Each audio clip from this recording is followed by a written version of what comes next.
Bonjour à tous et bienvenue dans Moment Canapé, et aujourd'hui pour l'épisode 4 des films oubliés, nous allons parler de Wolfman de 2010. C'est un film qui s'est fait totalement pulvériser par la critique, et pourtant je trouve que le film est bien et je trouve que ça mérite qu'on y retourne dessus. Mais bon, c'est souvent comme ça, il y a des films quand je les aime, la critique les aime pas, et quand la critique les aime pas, moi je les aime. Mais ça fait beaucoup de films comme ça. C'est un film de 2010 réalisé par Joe Johnston. Joe Johnston, il a déjà réalisé Chérie, j'ai rétréci les gosses, Jumanji, Jurassic Park 3 et Captain America First Avengers. Donc le mec c'est quand même pas un manche, tous les films qu'il a fait ont été quand même des gros succès. Côté casting, nous retrouvons Benicio del Toro, nous retrouvons Anthony Hopkins, Emily Blunt et Hugo Weaving. C'est pareil, le casting est assez solide, les acteurs c'est pareil, c'est pas des manches, donc avec un bon réalisateur comme ça, il y a tout ce qu'il faut pour faire un bon film. L'histoire de ce film se déroule au début du XXe siècle. Laurence Talbot est un aristocrate et acteur de théâtre anglais. Et pendant qu'il est en tournée, sa belle-sœur, jouée par Emily Blunt, vient le voir parce que son petit frère Benjamin a disparu dans le comté de Blackmore en Angleterre. Pour vous situer à peu près sur la carte en Angleterre, Londres c'est Paris et Blackmore c'est la Creuse. C'est-à-dire qu'au niveau patelin, il n'y a pas grand-chose. Ça vous permet de vous situer à peu près ce que ça peut donner. Du coup, il se rend à Blackmore, il n'y a pas été depuis des années par rapport à la mort de sa mère. Il va devoir reprendre contact avec son père qu'il ne peut pas blairer. Et en même temps, il va enquêter sur la mystérieuse créature qui a tué son frère. Ce Wolfman de 2010 est un hommage au Loup-garou de 1941, l'un des tout premiers films d'horreur qui est sorti par Universal. Moi le film je le trouve extrêmement bien, il fait à peu près 1h40, 1h50 et vous n'avez pas le temps de vous ennuyer. Je trouve que niveau ambiance il est très beau. Que ce soit dans les décors quand ils sont à Blackmore, que ce soit en Angleterre, la lumière, toutes les scènes de nuit, je trouve que c'est vraiment joli.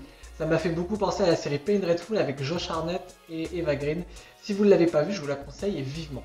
Il y a très peu d'effets spéciaux, le réalisateur voulait rendre hommage au vieux film, donc il voulait que les effets spéciaux soient vraiment réduits au minimum.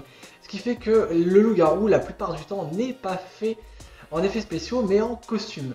Pour cela, ils ont pris des personnes qui sont habituées à travailler sur des costumes et des déguisements. Par ailleurs, la personne qui a fait les costumes a eu 6 Oscars en tout dans sa vie, donc c'est pareil, le mec, c'est pas un manche. Beaucoup de personnes ont critiqué le film, notamment la presse, parce que les effets spéciaux étaient mal faits et que ça faisait un peu nanar, et que le loup-garou, on voyait que c'était un homme. Mais bon, regardez par exemple cette séquence et dites-moi ce que vous en pensez.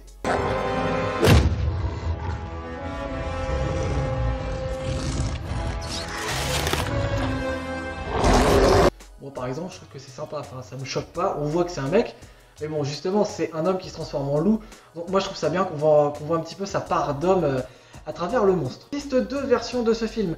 La première fois qu'il est sorti, c'était la version cinéma, et après il y a une version Director's Cut, ou comme on dit, version non censurée, c'est-à-dire que vous avez quelques minutes de rajouter, avec des scènes un peu plus violentes et gore.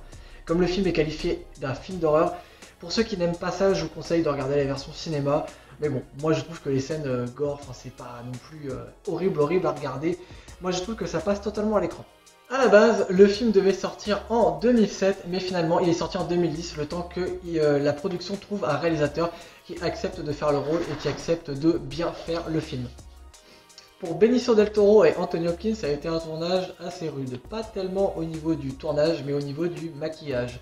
Chaque jour, les acteurs devaient se taper 3 heures de maquillage par jour pour pouvoir enfiler leur costume. Et à peu près 1 heure, 1 heure et demie, le temps de tout enlever.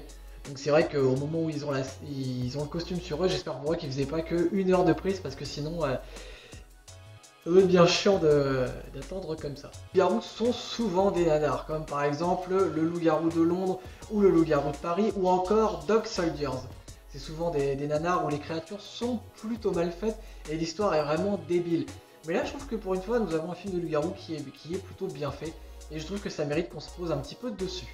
Voilà, c'est tout pour cette vidéo. Alors après, comme à chaque fois, je ne vous spoil pas l'histoire, donc je dis peu de choses sur le film.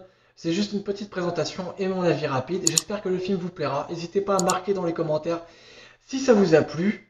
N'hésitez pas à vous abonner et à liker la vidéo si le contenu vous a plu.